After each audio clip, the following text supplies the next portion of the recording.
But it's the truth. It's a tough crowd when you got to pay people to come.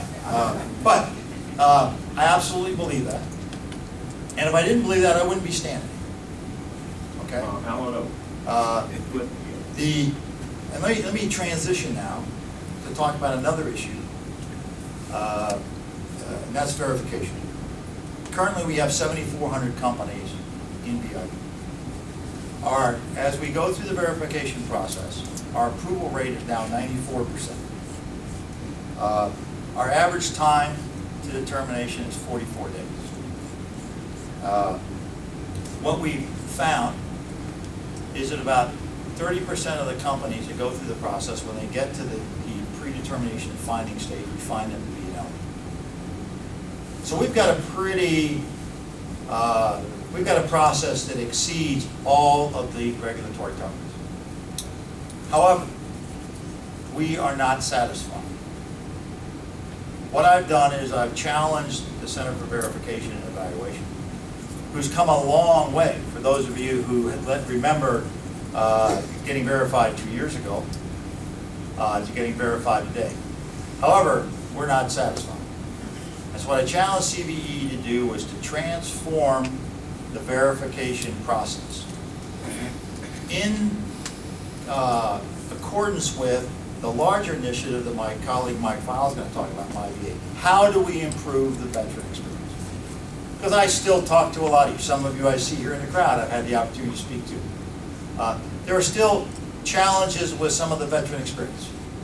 So we're in the midst of a trial right now, and we will have a new process in place, contracted and in place no later than March of 2016.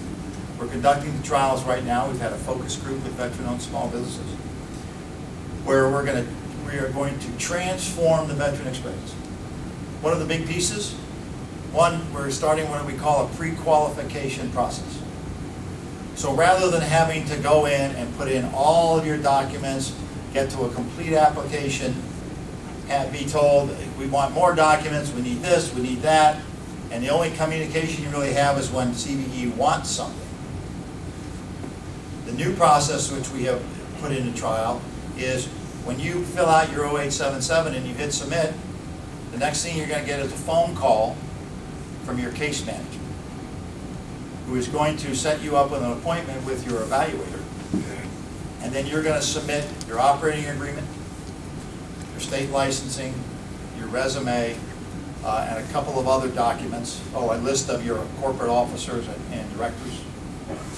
And then with those documents, which are a very small subset of the total requirement, your evaluator is going to review those documents and then with an appointment with you, sit down with you and go through your company's situation in a pre-qualification interview designed to identify those elements of your application which could cause you to be found ineligible.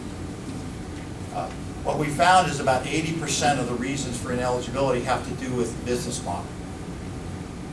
Not fraud, there's nothing wrong with the firm, just their business model doesn't fit the requirements of the regulation.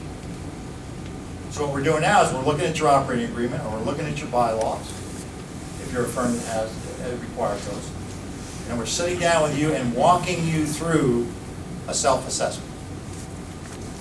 So that if you're ineligible, you don't have to wait until after you've uploaded a couple hundred pages of documents, gone through the whole process. You find that out up front. And you can choose to continue forward. You can choose, we give you the opportunity to fix it up front rather than fix it on the back end. And then we proceed, if you decide you want to go forward and you make the fixes, you can proceed with a high expectation that if what you have told us is true, you're going to end up being verified.